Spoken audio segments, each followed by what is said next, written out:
Susan, alam ko napakalawak talaga ng bakuran mo, kaya iba't ibang halaman ang tanim mo. Hindi naman masyado, Kuya Kim. Hindi masyado yun? Yung farm mo, 100 hectares yata. Naku, baka maniwala sila. Pero alam mo, Kuya Kim, kung pagtatanim talaga ang sigaw ng damdamin, pwede pa rin naman niyang i-achieve sa tinatawag na nauusong tower farming. Tower farming. Oo. Ano kaya ang kailangan para dyan? Yan ang kwentong inalam ni Oscar Oida. Kung hanap ay mapagtataniman kahit walang malawak na bakuran, bakit hindi subukan ang tower farming?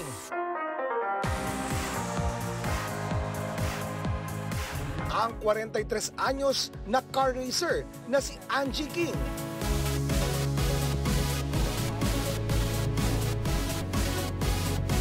sinubukan na rin ang pagtatanim sa nagtataasang haligi, ang tower farming. Actually, hindi alam ng mga madaming tao na ang una kong love is nature. Na-inherit ko to.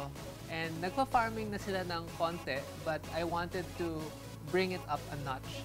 In-include ko lahat ng know-how ko as, I guess, mechanical sa kotse.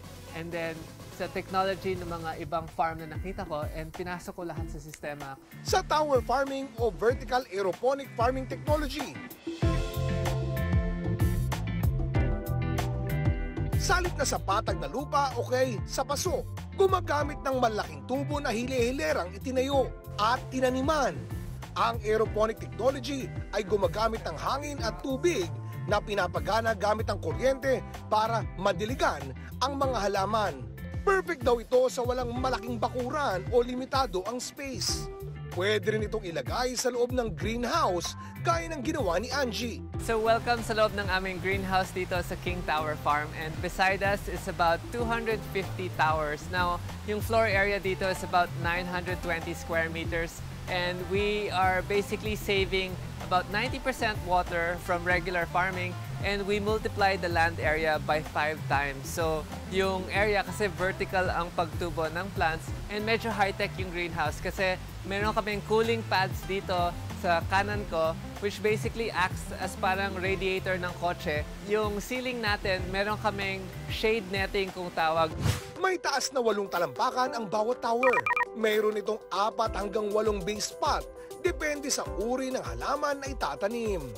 Ginagamitan ito ng rock wool na nagsisilbing paso kung saan naiipon ang tubig para mabuhay ang mga tanim.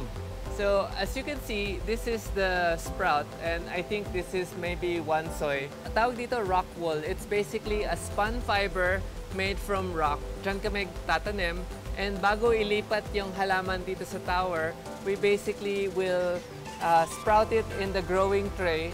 Pag lumabas na yung ugat, then pwede na ilipat sa tower.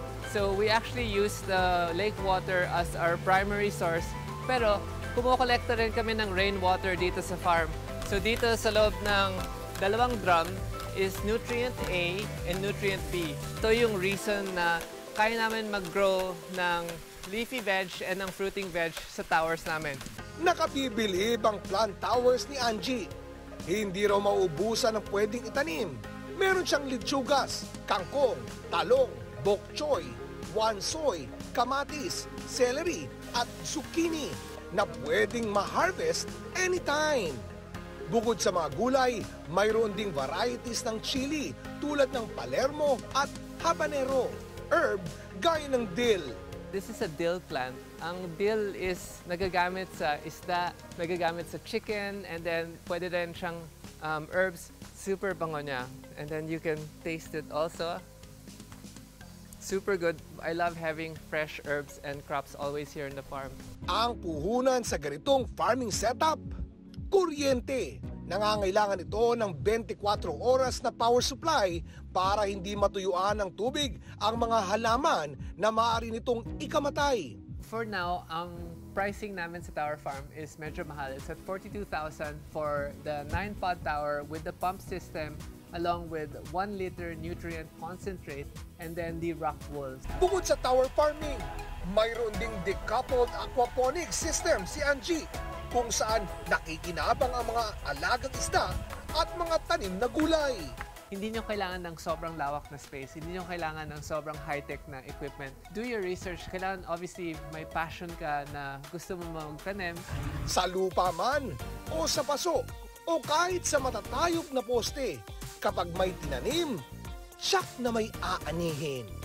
Ako si Oscar Oida at yan ang kwentong dapat alam mo.